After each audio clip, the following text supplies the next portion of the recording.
नमस्कार मित्रों, astro Ravi channel में आपका स्वागत है। खूब खूब आभार मेरी चैनल से जुड़ने के लिए। देखिए, आज हम बात करेंगे कुंडली में रहे एक ऐसे योग की जो जिसको कुछ लोग देखते भी हैं और कुछ लोग नज़रअंदाज भी करते हैं। एक ऐसा योग जो जातक को स्ट्रगल करवाता है, लेकिन उसको पता नहीं चलता कि ये किस वजह से हो रहा है। और कुंडली में उसको ये भी ध्यान नहीं रहता कि कुंडली में इसी की वजह से वो परेशान हो रहा है। आज बात करेंगे सूर्य शनि युति की। देखिए, कुंडली में सूर्य और शनि अगर दोनों साथ में है तो आपकी लाइफ में कहीं ना कहीं कुछ तरीके से संघर्ष का माहौल बना रहेगा। लाइफ में स्ट्रगल बहुत रहेगी। मतलब क्यों रहेगी? क्योंकि सूर्य पिता है और शनि पुत्र है। सब जानते हैं, शास्त्रों में लिखा है सूर्य और शनि की कभी बनती नहीं है। इसीलिए सूर्य शनि के योग वाले जातक हमेशा जीवन में संघर्ष करते नज़र आ रहे हैं। और जिसकी भी कुंडली में ये सूर्य शनि की युति है वो स्ट्रगल करेंगे, ये आपको ज़रूर देखना है। सूर्य शनि की युति अगर आपकी कुंडली में है तो आपको क्या करना है? पहली बात, आपको सूर्य को बहुत स्ट्रांग बनाना है, क्योंकि ऐसे जातक अपना कॉन्फिडेंस खो देते हैं। सूर्य शनि की युति वाले जातक के या तो पिता नहीं होते, या उनके पिता से उनकी बनती नहीं है, या कुछ लोग ऐसे भी पाए गए हैं कि उनके पिता के साथ उनके कोर्ट केस के चक्कर भी चलते हैं। तो सूर्य शनि वाले जातक को हमेशा सूर्य को स्ट्रांग बनाना चाहिए। सूर्य को स्ट्रांग बनाने के लिए सूर्य की हर रेमेडीज़, जो भी जितनी भी रेमेडीज़ है वो करनी चाहिए। सूर्य की रेमेडीज़ क्या है? तो सूर्य की रेमेडीज़, सूर्य को डेली जल अर्पित करें, ओम सूर्याय नमः का जाप करें, सूर्य आदित्य हृदय स्तोत्र का पठन करें, और कोई भी काम करने जाए अपने पिता के पैर छू कर जाए। अगर आपकी कुंडली में सूर्य शनि की युति है तो आपके पिता की हेल्थ भी खराब हो सकती है। इसी की वजह से आपको सूर्य को स्ट्रांग बनाना ज़रूरी है। सूर्य शनि युति वाले जातक के जीवन में बहुत संघर्ष देखा जा सकता है।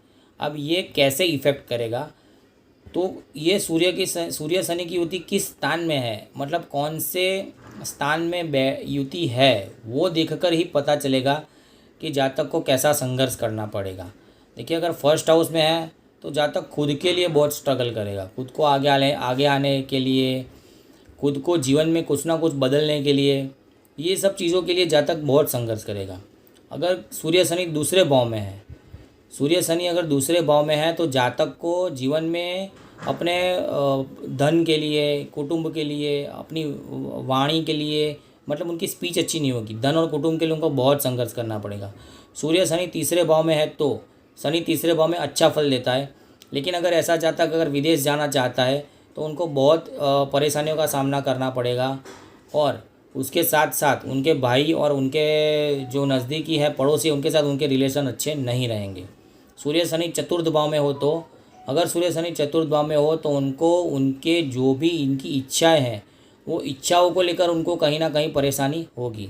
सूर्य शनि पंचम भाव में है तो पुत्र से लेकर उनको कहीं ना कहीं परेशानी होगी।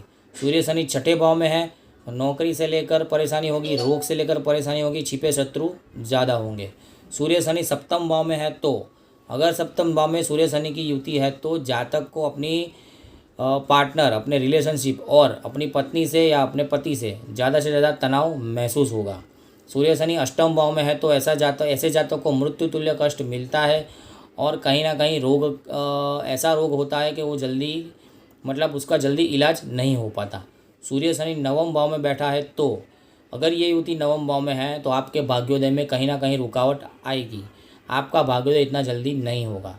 सूर्य शनि दसम भाव में है तो कर्म स्थान में, यानी आपको इतना सारा बोझ काम करना पड़ेगा, इतना सारा बोझ झेलना पड़ेगा, इतनी सारी जिम्मेदारी आपके ऊपर आएगी कि आप कभी भी फ्री नहीं हो पाओगे। सूर्य शनि अगर 11वें भाव में बैठा है तो, अगर सूर्य शनि की युति 11वें भाव में है तो आपको कहीं और किसी से भी लाभ मिलने की संभावना नहीं है, उसकी आकांक्षा आप छोड़ दें। अगर सूर्य शनि 12वें भाव में है तो कहीं ना कहीं आपको हॉस्पिटल के खर्चे बहुत ज़्यादा होंगे। हॉस्पिटल से जुड़ी चीज़ों के लिए आपको परेशानी भुगतनी पड़ेगी। सूर्य शनि अगर 12वें भाव में है तो जेल योग भी बनता है। सरकारी अधिकारियों से आपको बहुत तनाव महसूस होगा। आपका अपने पार्टनर के साथ सैया सुख भी ठीक से नहीं चल पाएगा। तो ये सूर्य शनि की युति 12 भाव में ये फल देती है। इसके लिए आपको सूर्य को स्ट्रॉन्ग करना बहुत ज़रूरी है। हो सके तो साल में एक बार लघु रुद्र अवश्य करवाएं। लघु रुद्र करवाने से आपको बहुत फ़ायदा होगा, लेकिन संकल्प लेकर करवाएं। कुंडली में देखिए कि आपकी कुंडली में क्या बन रहा है, वो संकल्प लेकर एक बार लघु रुद्र अवश्य करवाएं। नमस्कार, मेरी चैनल से जुड़ने के लिए धन्यवाद। खूब खूब आभार। चैनल को शेयर कीजिए, सब्सक्राइब कीजिए और लाइक कीजिए। आपका खूब खूब आभार।